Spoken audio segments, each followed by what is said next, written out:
Você está ouvindo o Meditar Podcast. Olá, senhoras e senhores, eu sou o Joey e Israel é o relógio do mundo? Fala pessoal, eu sou Daniel Esteves e a igreja não substitui Israel. Olá, eu sou Igor Sabino e o cristianismo é judaico, mas não é judaizante.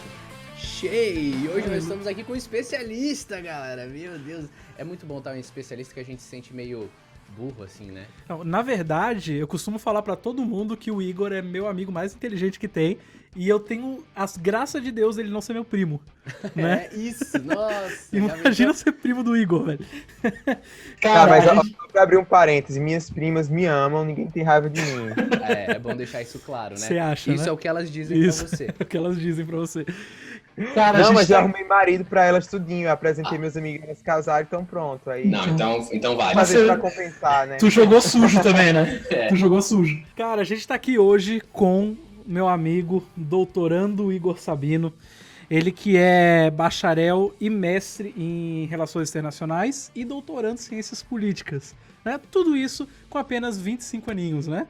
Nossa. E o que mostra que a gente tá muito abaixo do esperado, muito abaixo da média. Ou o Igor tá muito acima, né? Mas, Igor, cara, a primeira coisa que eu queria perguntar pra você, já pra passar esse papo pra você, né? Se apresenta melhor, que eu falei aqui, eu sou teu amigo, então eu falo de qualquer jeito. Mas se apresenta melhor, cara, e fala pra gente, o que você prefere? O filme do Aladdin ou o desenho pela Disney? Ah, com certeza o filme. O filme ele tem muito mais significado pra mim, daqui a pouco eu explico melhor porque o filme. Isso é polêmico, isso é polêmico. Enfim, gente, como já foi falado, meu nome é Igor Sabino, sou de Campina Grande, Paraíba. Eu sou mestre e bacharel em Relações Internacionais, atualmente faço doutorado em Ciência Política pela Universidade Federal de Pernambuco e pesquiso temas relacionados à religião e relações internacionais, com foco principalmente no Oriente Médio. Então, questões como perseguição aos cristãos, crise de refugiados, a criação do Estado de Israel, apoio evangélico a Israel, coisas aí nesse sentido. Além disso, eu sou também o representante aqui no Brasil de uma organização americana chamada Philos Project, que tem o objetivo de para fazer com que os cristãos eles se engajem de forma positiva com o Oriente Médio, né? Que a gente redescubra essas raízes judaicas, a fé cristã, as raízes hebraicas da nossa fé e se engaje com aquela região que é tão importante não só para a política internacional, mas para a história da humanidade como um todo. E, além disso, eu sou host do podcast Oriente-se, que é o podcast da Frontier Alliance International, em português. A FAI, né, como a gente fala, é uma organização americana também que trabalha no Oriente Médio, trabalha com ajuda humanitária, só que baseada em Israel.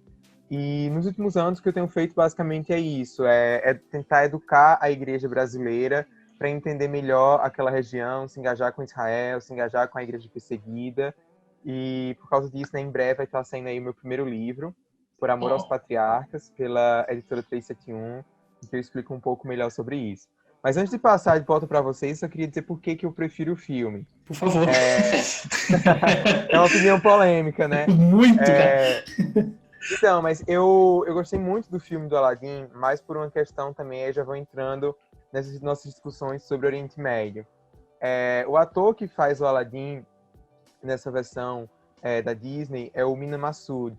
E o Mina, para quem não sabe, ele é um cristão copta e ele fugiu do Egito. Na verdade, os pais dele fugiram do Egito quando ele era recém-nascido por conta da perseguição religiosa e eles foram para o Canadá. E para mim foi muito legal ver o Mina fazendo um papel tão importante em um filme da Disney por conta da questão da representatividade. E eu não quero entrar em discussão ideológica, mas por que eu acho que a representatividade dele importa? Os coptos, eles são 10% da população do Egito, são a maior minoria cristã do Oriente Médio, e os cristãos coptas, eles são vítimas de uma discriminação estrutural mesmo na sociedade egípcia. Eles têm várias posições sociais negadas, então você vê a seleção egípcia de futebol.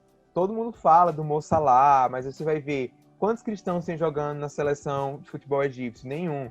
E é interessante porque, do mesmo jeito que a contratação do Mo Salah para jogar na Europa diminuiu os índices de islamofobia no Reino Unido, a minha expectativa é que ter um filme do Aladdin né, que tão representativo do Oriente Médio, como cristão, isso pudesse melhorar a vida dos cristãos no Egito, ou pelo menos inspirar as crianças coptas de saber que eles podem chegar aonde eles quiserem, que eles podem lutar por um futuro melhor. E o Mina Massoud, ele mesmo, ele sabe muito bem da importância desse papel. Ele também foi cancelado porque ele é a favor de Israel, a normalização, não é que ele seja a favor, mas ele disse que queria visitar Israel. Existe toda uma indústria cultural, midiática, que busca boicotar Israel, e o Mina não ligou para isso. Então, para mim, esse filme ele é melhor mais por conta disso. E também porque tem várias críticas de que o filme antigo ele tivesse uma visão estereotipada do Oriente Médio, dos árabes. Então, teve algumas letras que foram mudadas. E para algumas pessoas isso é só uma coisa politicamente correta, mas para mim não. Eu acho que havia algumas mudanças que tinham que ser feitas. Então, eu gostei mais desse filme. Até pela ideia da Jasmine ser no final... não posso dar spoiler, mas enfim. Jasmine poder ter um protagonismo maior. Essa coisa do empoderamento feminino. As pessoas falam, é feminismo, mas não é. A gente tá falando de uma região do mundo em que as mulheres, elas sofrem também vários tipos de discriminação. Então, eu achei muito legal isso. Muito bom. Você sabe quando é que eu ia saber disso? Nunca, bicho. Eu ia falar que eu gosto do desenho por causa do Robin Williams, mas eu acho que agora eu vou começar a gostar mais do filme. Mano, tocou no coração, né, velho? Eu acho que tem um artigo sobre isso, depois eu mando o link. Explicando por que esse filme é importante. É louco, porque a gente sabe, por exemplo, da importância do Pantera Negra, mas a gente não faz associa o Aladdin com essa importância toda. Muito louco. Exatamente, é como se o Aladdin fosse o Pantera Negra para os cristãos coptos, para os cristãos do Oriente Médio como um todo. Igor, eu tenho muita pergunta. Muita pergunta. Não sei nem por onde começar. Fechou. Então eu vou começar assim. Eu vejo meu pai, a geração do meu pai, ele é bastante apaixonado por Israel. Então ele quer ir para Israel, ele já teve a oportunidade de visitar Israel 2 vezes e tudo mais. E talvez a minha geração, a gente liga muito menos. Tipo, vamos viajar. Israel não tá no começo das opções. A gente vai pra Disney, vai pra Los Angeles, vai pra Nova York, vai dar um rolê na Europa. A gente visita o Papa, mas não vai pra Jerusalém. Então, eu vejo que já tem um distanciamento de paixão por Israel de uma geração para outra, né? Eu não sei se é só uma sensação minha ou se você enxerga isso. Você consegue ver uma galera mais, assim, menos, que se importa menos? Não, com certeza. Isso não é uma percepção sua, isso é a realidade. Inclusive, a gente tem, agora para dar uma de cientista política, a gente tem dados empíricos que comprovam isso, né? Tem até algumas pesquisas que foram publicadas recentemente nos Estados Unidos que mostram que essa nova geração, ela tende, os millennials, a geração Z, enfim, tende a se importar menos com Israel. E eu acredito que seja por alguns fatores, né? Eu acho que o primeiro deles, assim, essa geração, né, do seu pai, até falar assim, a geração da minha mãe, eu lembro quando eu era criança, teve uma fase aqui bem pró-Israel na minha casa. Eu acho que muito pela questão da criação do Estado de Israel, né? Se a gente for ver, o Estado de Israel foi criado em 1948, então, 70 e poucos anos. Minha mãe nasceu em 68, então assim, cara, eu penso, quando minha mãe nasceu, Israel tinha o quê? 2 anos. Minha mãe nasceu 1 ano depois que Israel lutou a Guerra dos 6 Dias e conquistou Jerusalém. Então assim, em 67 foi quando os judeus eles passaram a ter o controle de fato da cidade de Jerusalém depois de anos em domínio estrangeiro. Então assim, acho que são fatos muito, muito importantes. Acho que talvez as gerações futuras vão estar falando sobre o coronavírus, por exemplo, né? Foi uma coisa assim, muito marcante. E tem também a questão da teologia dispensacionalista, que era muito forte, aquela coisa do deixados para trás, Israel como o relógio profético de Deus, que os cristãos tinham que apoiar Israel cegamente. Então, ele tem muito essa euforia. Só que, à medida em que o tempo foi passando, a gente está vendo que, primeiro, que o dispensacionalismo ele vai caindo em descrédito, né? Muitos cristãos, assim, leigos, eles apoiavam Israel por conta da leitura da Bíblia, né? Lia muito o Antigo Testamento, e a gente nota que, infelizmente, a pregação do Antigo Testamento, né, até das Escrituras, às vezes, como um todo, tem diminuído nas igrejas, né? O cristianismo ficou uma coisa muito mais individual, né? De você com Deus, uma coisa mais emocional. E a gente nota também que o conflito Israel-Palestina ele se prolonga já há mais de 70 anos, né? Se em 67 Israel conquistou Jerusalém, Israel também conquistou uma população árabe nos territórios da Cisjordânia e da faixa de Gaza, e pela primeira vez os judeus se viram controlando um outro povo. Então, isso levou a um isolamento de Israel na política internacional, na ONU, e eu noto que essa é uma geração que ela é muito ligada a questões de justiça, né? Falando contra o racismo, contra a violência contra a mulher.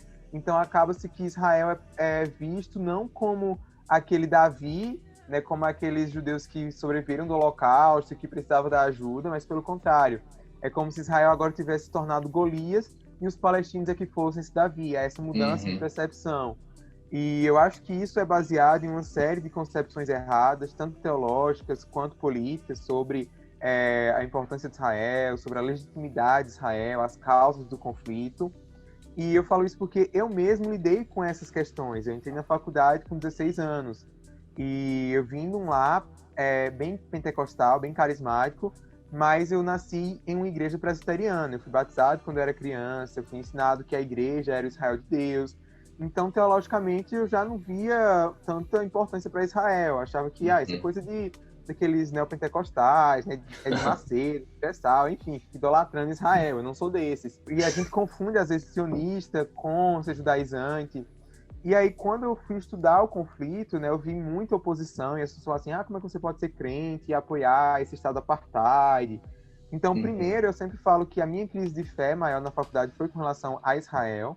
Eu fui entender o papel de Israel, né, politicamente, a história de Israel, como é que Israel foi criado. Uma coisa que a gente tem que ter em mente é que o que importa hoje não são necessariamente os fatos, mas como esses fatos são lidos.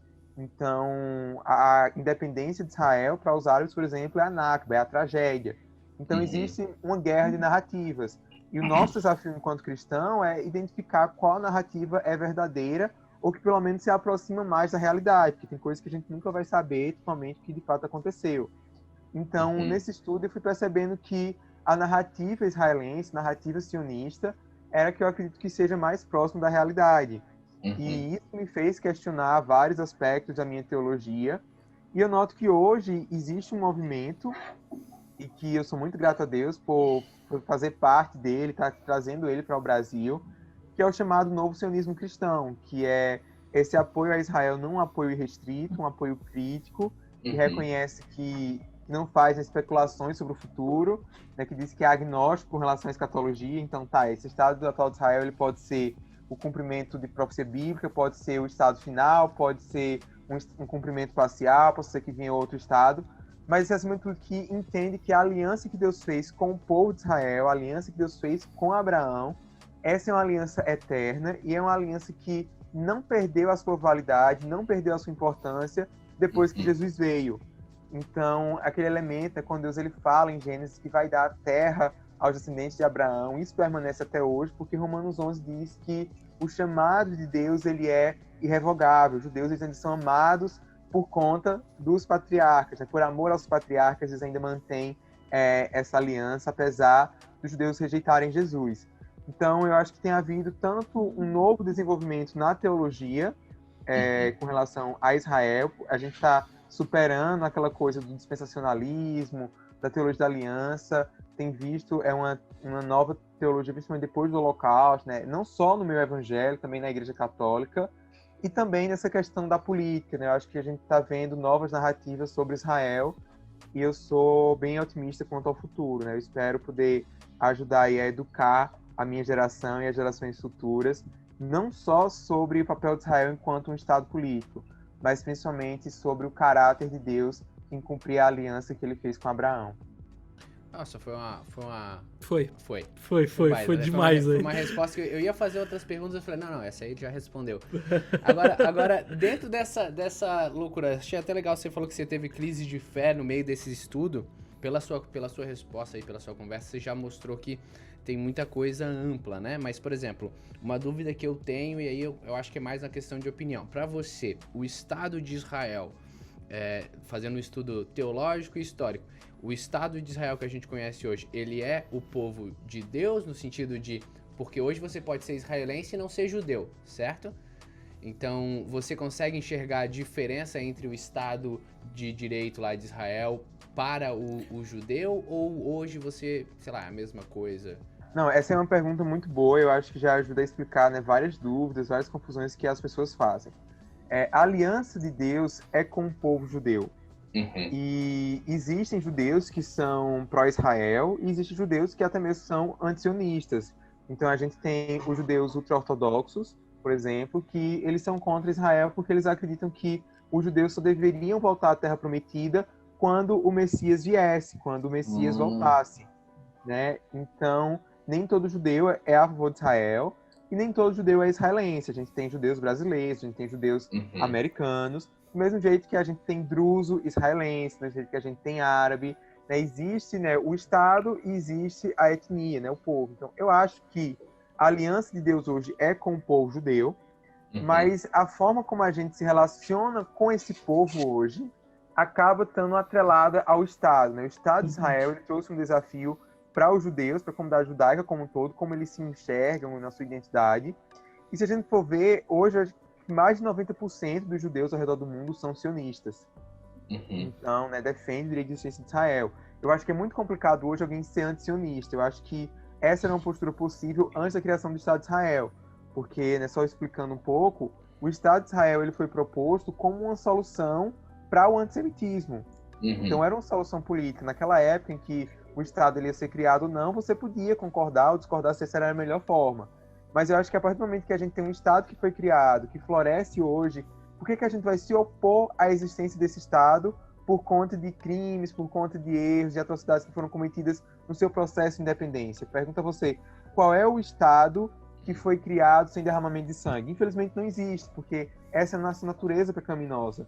Isso não significa que a gente vai passar pano para o que Israel faz de errado. Pelo contrário, a gente vai ter uma medida simétrica. Por que é que existe um movimento hoje que visa combater a existência de Israel por conta da forma como Israel lida com os palestinos, mas a gente não vê um movimento de boicote que prega o fim, por exemplo, da China, por conta da maneira como a China lida com os muçulmanos uigur, como a China lida com o pessoal no Tibete, que a gente não tem um movimento que boicota a Turquia, por exemplo. A Turquia controla metade da ilha de Chipre, a Turquia invadiu o Iraque, invadiu a Síria, invadiu a Líbia recentemente, e agora está colocando o Azerbaijão para entrar em guerra contra a Armênia. Por que só tem condenação internacional contra Israel? Por que Israel é o país que mais tem resoluções contrárias na Assembleia Geral da ONU, menos do que países como China, como Rússia, como Venezuela? Então, eu acho que hoje Israel ele acabou potencializando ainda mais essa controvérsia, né, de Deus com o povo judeu, né, a questão do antissemitismo, porque tem gente que é antissemita e para justificar o seu antissemitismo diz que está criticando Israel. Já tem gente que é antissemita, mas para não ser condenado por isso diz que apoia Israel. Né, aquela coisa, eu não sou racista porque eu tenho um amigo negro. Então acho que isso torna as questões muito mais complexas. Mas do ponto de vista teológico, o que é que eu acredito? Eu acredito que o Estado de Israel ele é o cumprimento parcial de profecia bíblica, principalmente da profecia de Ezequiel 37. Eu creio que Deus permitiu a criação de Israel em 48 como uma forma de preservar o povo judeu, de preservar a identidade judaica. Que a gente vê muitos judeus na diáspora que abrem mão da sua identidade, que deixam de ser judeus por conta de N razões. E dentro de Israel a gente tem essa vida judaica, essa cultura judaica muito vibrante até hoje, né? O hebraico foi revivido. Então eu acho que a providência de Deus levou à criação do Estado de Israel e nós cristãos devemos apoiar como a gente apoia qualquer outro Estado e criticar como a gente critica qualquer outro país. Se a gente for ver o Brasil, é um país que mata milhares de pessoas anualmente por conta do tráfico de drogas, por conta da violência, né? A forma como a gente está lidando com o meio ambiente é terrível, né? Com a Amazônia, enfim. E a gente deve boicotar, então, o Brasil. Não faz sentido, né? Mas o ponto que eu vejo, assim, quando a gente analisa a situação como brasileiro, a gente fala de antissemitismo e isso é fato, porque na história mostra isso, né? Agora, como é que você vê né, o jovenzinho brasileiro, o afegão médio no sentido... afegão médio no sentido pessoinha normal, né?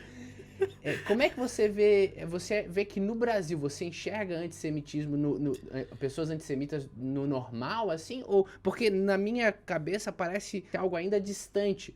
Ou eu vivo numa bolha e isso é muito real e eu não enxergo? Bom, existe uma pesquisa que foi publicada no final do ano passado pela Anti-Defamation League, a ADL, que é uma organização judaica que monitora o antissemitismo já há muitos anos.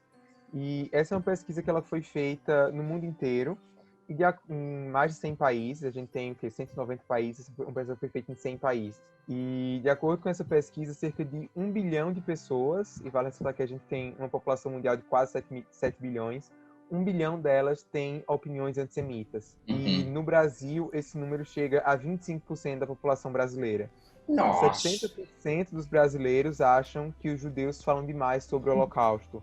Quase 40% acredita que os judeus dominam a economia mundial.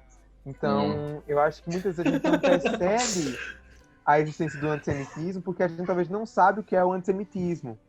Mas é muito comum, até mesmo em meios evangélicos, né, aquele pessoal que adora Israel, que tem um amor sincero por Israel, que toca o shofar no culto, que tem a bandeira de Israel, e às vezes tem uma opinião antissemita simplesmente por conta de ignorância, de não saber o que é o antissemitismo.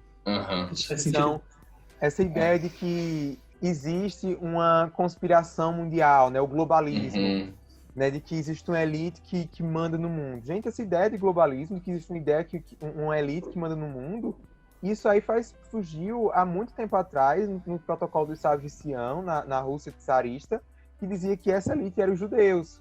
Então, você com certeza já deve ter ouvido falar, as pessoas que dizem, isso aí é o George Soros que está por trás disso. O Soros, ele é judeu. Tá entendendo? Então, Entendi. Assim, eles surgem na direita e na esquerda. Claro. Mas uma boa parte, então, tem uma questão espiritual nisso aí, né? Claro, Porque obviamente. não a tem... gente é crente. A gente é crente. Temos né? Mas racionalizando a parada, dá uma sensação de muito antissemitismo por ignorância. Seja por teoria da conspiração, ou porque judeu é tudo rico e eu sou pobre e não gosto de rico. Parece que não é antissemita quando a parada é o Israel espiritual, aquela parada, né? Assim, tocar shofar e tal. Mas quando é o cara que é judeu... Quando é o judeu, aí eu não gosto muito do cara, que o judeu é meio babacão. Exato. E o Igor falou a parada, né? Eu tava até, enquanto ele falava, veio muita gente em mente que, tipo assim, mano, vou orar por Israel, vou não sei o que, meu sonho é conhecer Israel. Aí você senta na mesa com o cara, não, mano, a nova ordem mundial é controlada pelos judeus, tá ligado? Aí você fica, mano... Os Illuminati! Os Illuminati, é tudo judeu, esses judeus que controlam o mundo. Mano... É verdade, é bem isso, na mente do próprio cristão. Não, eu gosto de Israel, tal, mas tem uma conversa muito ridícula, na verdade, né? Muito bom. E eu vou dar um exemplo disso, claro, assim, que vocês vão ficar chocados, mas todo mundo sabe que Billy Graham foi um dos maiores líderes cristãos, né, que já existiram, um homem que teve, né, um caráter ilibado, um homem íntegro. E o Billy Graham, ele era um amigo de Israel, ele foi um ativista pela causa judaica em momentos cruciais da história, quando havia muitos judeus ainda na Rússia que queriam migrar para Israel. Ele fez um lobby a favor desses judeus, no auge da Guerra dos 6 Dias, né, porque hoje a gente tem essa ideia de que os Estados Unidos sempre apoiaram Israel, mas não era bem assim. O primeiro país a reconhecer Israel, na verdade, foi a União Soviética. Então, olha só. O Billy Graham, ele lutou muito, né, quando teve a Guerra dos 6 Dias, ele foi muito enfático, não, de que Israel deveria se defender como fosse necessário. Enfim, ele sempre foi um amigo do povo judeu. Mas vazou uma conversa que ele teve com um ex-presidente americano, agora não lembro o nome, quem foi, e que ele dizia assim, infelizmente, o grande problema da imoralidade sexual nos Estados Unidos, coisa assim, isso é culpa dos judeus. E isso, quando vazou, isso gerou um mal-estar muito grande com ele e a comunidade judaica. E depois ele pediu desculpa, ele se retratou. Mas, assim, só pra gente ter noção de que, por mais que a gente ame Israel, que a gente ajude realmente, mas mesmo nós estamos isentos, né, desse vírus do antissemitismo, e que a gente precisa realmente de um trabalho de educação, até mesmo de autopoliciamento, né, de entender, né, alguns estereótipos e não cometer certos erros. E tu não acha, cara, que até o dispensacionalismo por uma época foi bom por causa disso? Tipo assim, foi aliado? Sim, com certeza. Se a gente for ver hoje, muitos judeus, eles têm dificuldade com o apoio evangélico a Israel por conta dessa crença de que a igreja vai ser arrebatada, os judeus vão ficar sofrendo na terra, depois eles vão se converter ao cristianismo. E a gente não consegue entender quanto que isso é brutal, né? Assim, é perverso do ponto de vista judaico, porque os judeus, eles são um grupo étnico-religioso. Então, a identidade judaica é uma coisa muito complexa, porque ela pode ser somente a sua etnia, e aí você pode tratar isso como uma coisa cultural. Inclusive, existem judeus ateus, agnósticos, que não creem que Deus existe, mas creem que aquela coisa lá dos 10 mandamentos, Deus escolhendo Israel, é um mito fundador da civilização judaica, e eles mantêm as festas, mantêm as tradições por uma questão de identidade cultural, civilizacional até, enfim. Mas o ser judeu também é uma questão religiosa, é uma identidade religiosa, né? E a partir do momento em que um judeu se torna cristão, ele abre mão dessa identidade religiosa para abraçar a Cristo, por mais que ele seja um judeu messiânico, um judeu que ainda mantém as tradições. Mas se a gente for ver durante muitos anos, até essa possibilidade de você se converter ao cristianismo e permanecer sendo judeu, isso era impossível. Então, vários judeus eles foram convertidos à força ao cristianismo, né, durante a época da Inquisição, inclusive aqui no Brasil. Né? Quem eram os chamados cristãos novos no período da colônia? Eram os judeus que eram obrigados a se converter ao cristianismo e ficavam praticando o judaísmo de forma secreta. E então, a partir do momento em que eu chego hoje, digo para um judeu que eu acredito que no futuro ele vai sofrer bem muito e no fim vai virar cristão, é como se eu estivesse trazendo para a memória dele todo o trauma do Holocausto, todo o trauma da Inquisição, do antissemitismo da Reforma, que a gente não fala. Mas existe toda uma história de ódio aos judeus por parte da igreja que às vezes a gente que é cristão não conhece, mas que é muito viva na mente dos judeus. E eu acho que esses são alguns fantasmas do passado que a gente tem que lidar. Não é simplesmente fazer cancelamento, cancelar Lutero, cancelar, né, os pais da igreja, mas entender o contexto deles e se arrepender, dizer, eles estavam errados, a gente não vai caminhar nesse erro. E eu acho que a gente precisa fazer essa meia-culpa, essa reflexão. Mas ao mesmo tempo, como cristão e mesmo defendendo o Estado de Israel, a gente pode trabalhar como crítico a um Estado de forma normal. Do tipo... Sim, com certeza. Eu sou a favor da existência do Estado de Israel, mas não gosto dessa atitude política deles, ou enfim, qualquer coisa, né? Correto, né? Ser assim. Porque senão a gente fica muito bobo, né? A gente fica... Isso. Eu defendo, por exemplo, a criação de um Estado palestino.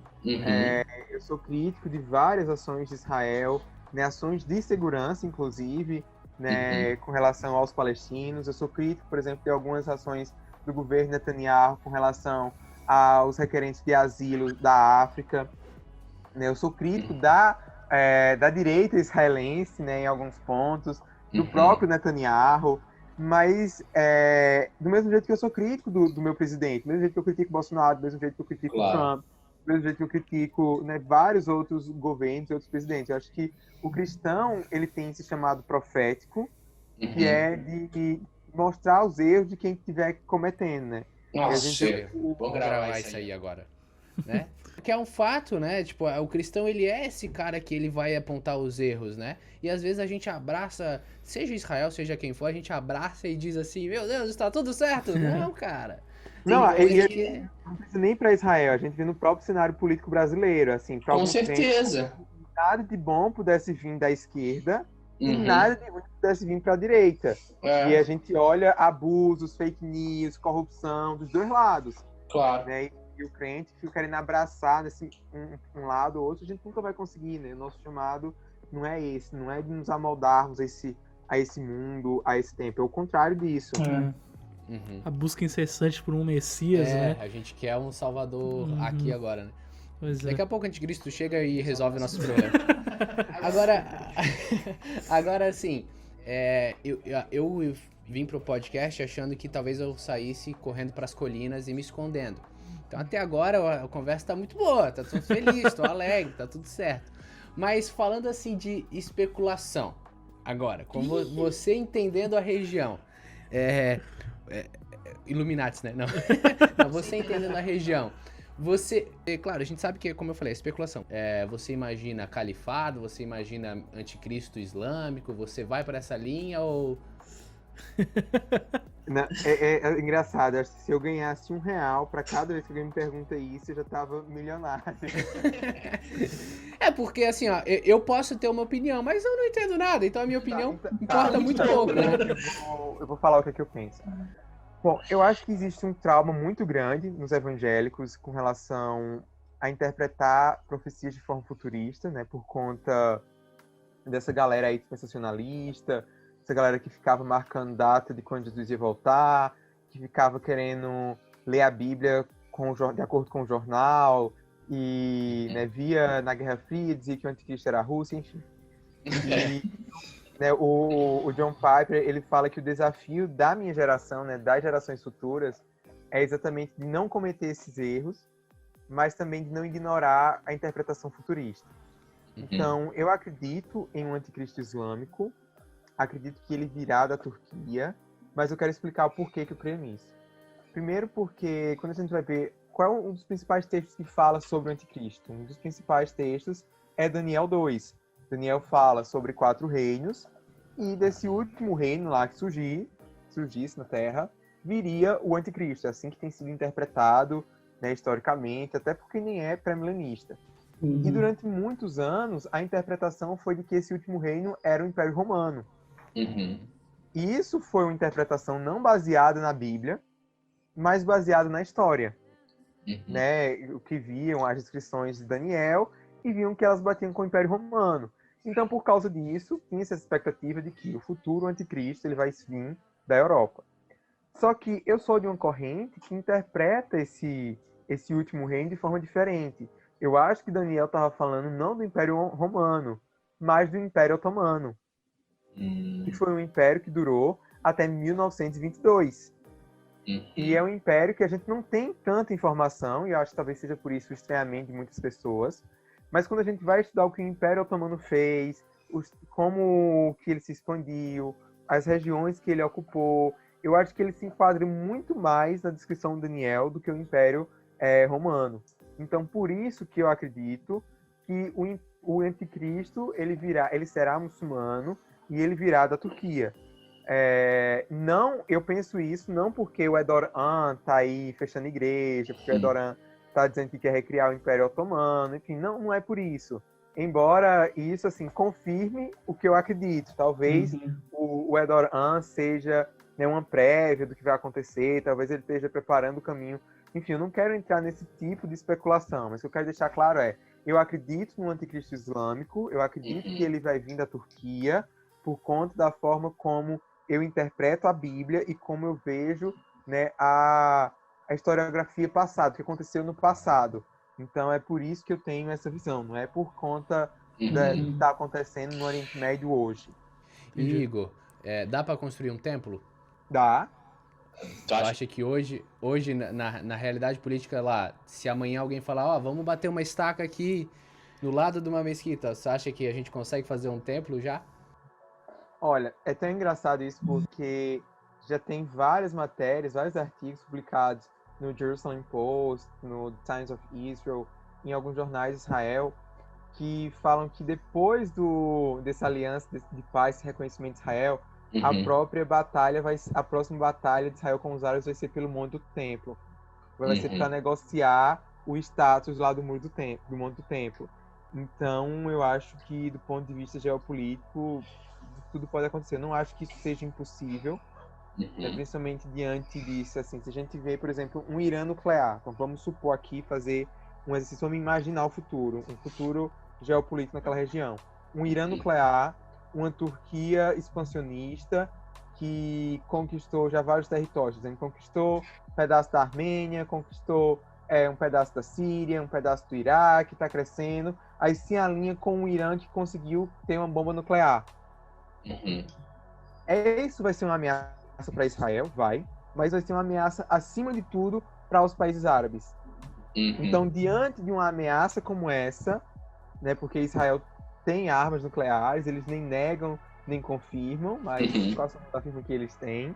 Claro. É o segredo mais aberto de Israel. Então, os países árabes eles não têm arma nuclear. Então, é mais viável do que o quê? Para ter esse apoio de Israel. E a gente vê o seguinte, quem é que está no poder hoje de Israel? É a direita. O Netanyahu é um governo de coalizão. Então, ele precisa apelar a esses partidos de extrema direita, né, que são os que defendem a recriação do tempo. Já existem preparativos nesse sentido. Então, eu tenho colegas cientistas políticos que dizem que isso é loucura, que isso jamais vai acontecer, pelo caráter democrático da sociedade israelense, enfim. Mas é que num contexto como esse, que os árabes eles precisam desesperadamente da ajuda de Israel. Israel está sendo governado pela extrema-direita, pela direita, enfim. E aí eles fazem esse tipo de troca com os árabes. A gente vai apoiar vocês, a gente vai entrar nessa guerra, mas primeiro vocês têm que fazer isso. Pode acontecer. Claro. Então, assim, isso é especulação, mas o que eu quero dizer assim, eu acho que do ponto de vista geopolítico esse não é um problema. Entendi. Esse é meu ponto. E falando de política interna, porque eu tô amando falar, agora não vou parar de falar. Tu vai sair daqui Falando de política entrando na internacional. faculdade de... A gente tendo uma expansão da Turquia, a gente tendo um Irã botando faca nos dentes. O quanto que o Ocidente vai olhar isso sem fazer nada, o quanto que uma China vai ficar quieta e dizendo aí se explode, mas não vem pra cá. Não é natural que acontecendo isso os Estados Unidos ou a própria Europa, mas mais os Estados Unidos talvez não queira se meter um pouco. Eu acho que é difícil prever isso. Eu acho assim que a China, qual tem sido a postura da China? Pragmática, né, em questões de política, de não querer se meter, né, nas brigas lá geopolíticas. Inclusive, a China também faz negócios com Israel. E os Estados Unidos pressionam, do mesmo jeito que os Estados Unidos estão pressionando o Brasil para que a gente não aceite o 5G chinês, eles também pressionaram Israel. E eu acho assim que eu vejo que a União Europeia vai se opor, porque a gente tem visto aí um crescimento do antissemitismo muito grande na Europa. A gente tem visto como que a União Europeia tem reagido diante desses acordos de paz, como que a União Europeia é entusiasta de um acordo com o Irã. Então eu acho que a União Europeia tenderia a ficar mais do lado turco-iraniano, e principalmente por conta da questão territorial, né? A gente tem que ver que a Turquia, um pedaço da Turquia está na Europa. Claro. Então, o que a gente diz assim, a geografia, ela ainda importa. E o Erdogan, ele teve uma estratégia muito, muito inteligente, que foi o quê? Ele não quer mais entrar na União Europeia. Ele não quer ocidentalizar o país para que entre na União Europeia. Pelo contrário, ele quer islamizar cada vez mais. E ele quer que a União Europeia se dobre a ele. Então, a estratégia dele foi o quê? A Turquia foi um dos países que mais receberam refugiados sírios. Então, a Alemanha, que é hoje, né, um dos países mais importantes, mais influentes da União Europeia, basicamente quem manda lá, porque tem o dinheiro, né, junto com a França, mas principalmente a Alemanha tem muita essa força, fez vários acordos com o Erdogan para que ele segurasse os refugiados, para que os refugiados não entrassem na Europa. Então, hoje, é como se a Europa tivesse refém dele. Ele fica ameaçando qualquer coisa e diz, vou inundar a Europa de refugiados, é simples. Claro. Ele é como se fosse né, que a gente fala em inglês, o bully da Europa. Ele fica fazendo lá o bullying o tempo inteiro.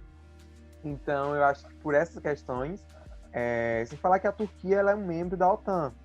Né? E a gente viu o próprio Trump, são dois ditadores que ele não peita.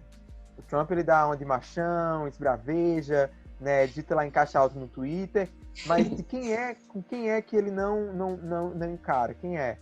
É o Putin, da Rússia, é o Erdogan, da Turquia, e é o Mohammed bin Salman, da Arábia Saudita.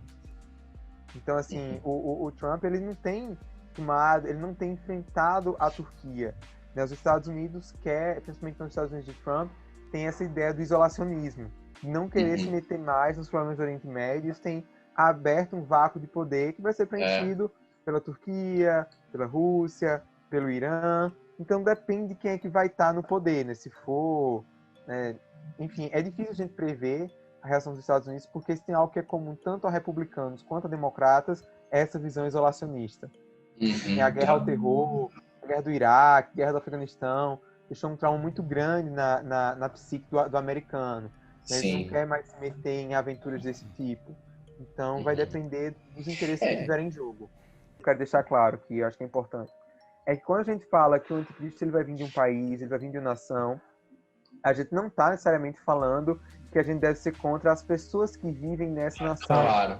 Eu acho que tem surgido muito um sentimento xenófobo, né, de raiva aos chineses, do mesmo jeito que teve na época do 11 de setembro contra os muçulmanos né, levavam pedrada na rua, levavam cusparada. Isso já tem começado a acontecer, infelizmente, até mesmo aqui no Brasil contra os chineses. E a gente tem que ter muito claro em mente que Deus ele tem um plano para todas as nações. Diante do trono de Deus vai haver povos de toda tribo, língua e nação. E uma das formas que o diabo ele tem feito para frear isso, para impedir isso, é por meio de governos autoritários, de governos anticristãos. Então a gente tem que combater esses governos, tem que combater essas ideias, sem combater pessoas. Né, os iranianos, os turcos, os russos, os chineses, eles foram criados à imagem e semelhança de Deus e eles precisam ouvir o evangelho para serem salvos. Né? E, na verdade, já tem sido. As igrejas que mais crescem no mundo hoje é na China e no Irã, então... Vai ser uma loucura, paradoxo. Igor, já que tu não gosta de especulação e pra gente não ficar falando besteira, quando é que o Jesus volta? Tá ligado? Já que tu não gosta dessas coisas... já que tu não gosta de... Olhando o panorama político. Já que tu não gosta de especulação, crava então, né? Crava pra nós Tá quando bom, é que tá. que Jesus... Ele era muito claro que a gente não deveria ficar tentando traçar né, dias ou épocas em que ele ia voltar, mas ele também não queria que a sua igreja ela fosse pega desprevenida. E ele disse que a gente tinha que saber ter discernimento para saber quais seriam a época, as estações, quando que ele estivesse perto, né? Quais seriam os sinais. Então, assim, a gente não vai saber a data e o dia exato, porque isso né, só cabe ao Pai. Mas a gente vai saber o contexto em que vai estar perto da vinda dele.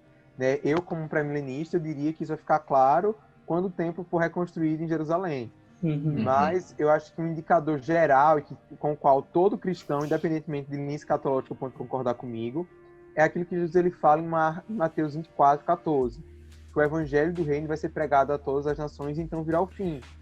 Então a gente não sabe ao certo qual é o conceito que Jesus ele tem de povo não alcançado, mas com base em estimativas nossas, a gente tem hoje cerca de 7 mil povos que nunca foram alcançados pelo evangelho.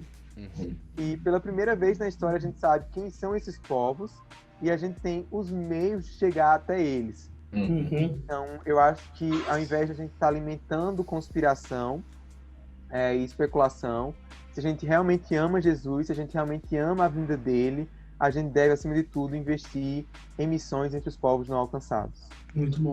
Isso é maravilhoso. Isso. Quando Jesus vai voltar? Quando a gente pregar o evangelho Isso, a todos os povos. Igor, prazer inenarrável falar com você. É muito legal quando a gente fala com especialistas. E eu me empolguei aqui no meu mini conhecimento de Atlas e política internacional.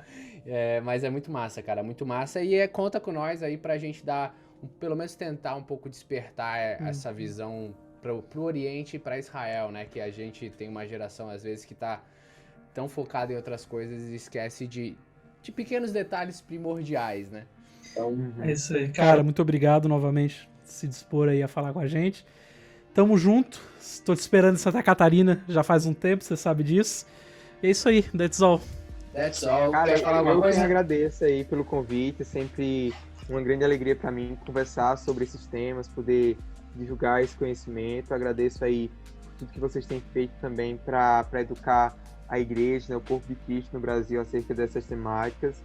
E, se Deus quiser, espero aí estar com vocês em breve aí em Santa Catarina. Vamos dar passagem, Daniel, que eu chego aí. É simples. Não brinca comigo, que eu tô com os parceiros aí. Já viu lançado. Manda passagem que eu chego. Valeu, Igor. Cara, muito obrigado. Pessoal, isso aí. Um abraço. Abração. Tchau, Até folks. mais.